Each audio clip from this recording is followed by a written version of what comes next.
Oke baik, Assalamualaikum warahmatullahi taala wabarakatuh. Perkenalkan, nama saya Muhammad Rizky Yahya dari BK22C2 ingin mempresentasikan pada kesempatan kali ini riset dan pengukuran dalam konseling. Riset dan pengukuran dalam konseling.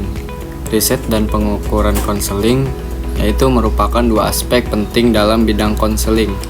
Riset bertujuan untuk menghasilkan pengetahuan tentang teori, praktek, dan intervensi konseling yang efektif. Pengukuran digunakan untuk mengumpulkan data yang memungkinkan konselor untuk menilai kebutuhan klien, melacak kemajuan mereka, dan mengevaluasi efektivitas intervensi. Riset konseling yaitu merupakan suatu proses yang berlangsung dalam kurun waktu tertentu dan mengikuti mekanisme tertentu. Terkait dengan proses tersebut, maka ada hasil atau akibat tertentu yang diharapkan dapat dicapai melalui hubungan konseling. Untuk materi yang selanjutnya, saya Miftah Sadah akan membacakan tentang seberapa penting riset dan pengukuran dalam konseling. Riset dan pengukuran dalam konseling itu sangat penting karena untuk mendapatkan informasi yang lebih luas, lebih lengkap, dan lebih mendalam tentang masing-masing perilaku individu serta membantu individu memperoleh pemahaman akan diri sendiri. Beberapa alasan mengapa riset dan pengukuran penting dalam konseling. Yang pertama ada meningkatkan pemahaman tentang perilaku manusia. Riset membantu konselor memahami faktor-faktor yang mempengaruhi perilaku manusia, seperti faktor biologis, psikologis, dan sosial. Kemudian yang kedua ada mengembangkan praktik konseling yang efektif. Riset memungkinkan konselor untuk mengidentifikasi intervensi yang paling efektif untuk berbagai masalah klien. Yang ketiga ada meningkatkan akuntabilitas. Pengukuran membantu konselor untuk melacak kemajuan klien dan menunjukkan efektivitas intervensi mereka. Yang terakhir ada memperkuat profesi konseling. Riset dan pengukuran memberikan landasan ilmiah untuk praktek konseling yang dapat membantu meningkatkan kredibilitas profesi ini. Untuk materi yang selanjutnya yaitu jenis-jenis riset dalam konseling. Jenis-jenis riset dalam konseling ada 5. Yang pertama ada penelitian terapan, pendekatan kuantitatif, penelitian kualitatif, penelitian korelasi, dan yang terakhir ada penelitian eksperimen. Metode yang digunakan dalam pengukuran konseling. 1. Wawancara.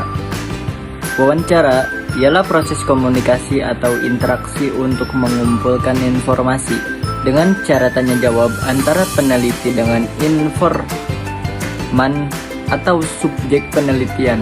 2. Observasi. Observasi dilakukan untuk memperoleh gambaran real suatu peristiwa atau kejadian untuk menjawab penelitian. 3. Kuesioner. Kuesioner berisi serangkaian pertanyaan yang dibuat secara terstruktur dan tidak. Jika kuesioner salah, hasil penelitian pun juga akan salah. Untuk itu, kuesioner harus dibentuk dan dirancang secara valid, reliable, dan tidak palsu. Hal ini dilakukan supaya data yang didapatkan bisa divalidasi. 4. Tes. Tes dapat berupa serangkaian pertanyaan, latihan, lembar kerja, dan lain sebagainya yang memiliki tujuan sebagai alat ukur keterampilan,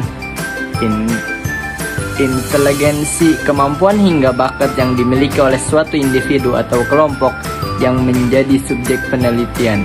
Contohnya seperti tes kepribadian, tes minat bakat, tes potensi akademik dan pencapaian, dan lain sebagainya. Untuk materi yang terakhir yaitu ada tantangan dalam riset dan pengukuran konseling. Yang pertama ada etika. Penting untuk memastikan bahwa penelitian dilakukan dengan cara yang etis dan menghormati hak-hak klien. Yang kedua ada kompleksitas perilaku manusia. Sulit untuk mengukur dengan tepat perilaku manusia yang kompleks. Yang terakhir ada keterbatasan sumber daya.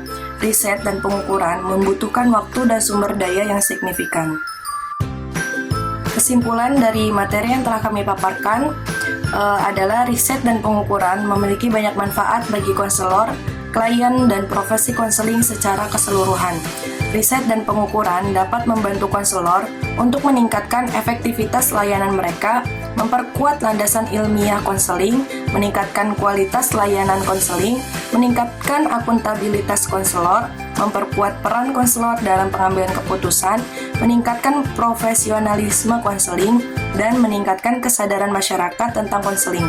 Penelitian dan pengukuran dalam konseling harus terus dilakukan dan dikembangkan untuk meningkatkan efektivitas dan manfaat konseling bagi masyarakat.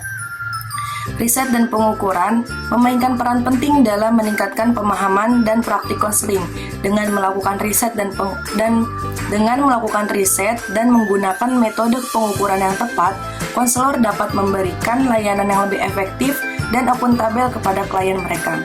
Terima kasih, sekian pemaparan dari kelompok kami, kurang lebihnya mohon maaf. Wassalamualaikum warahmatullahi wabarakatuh.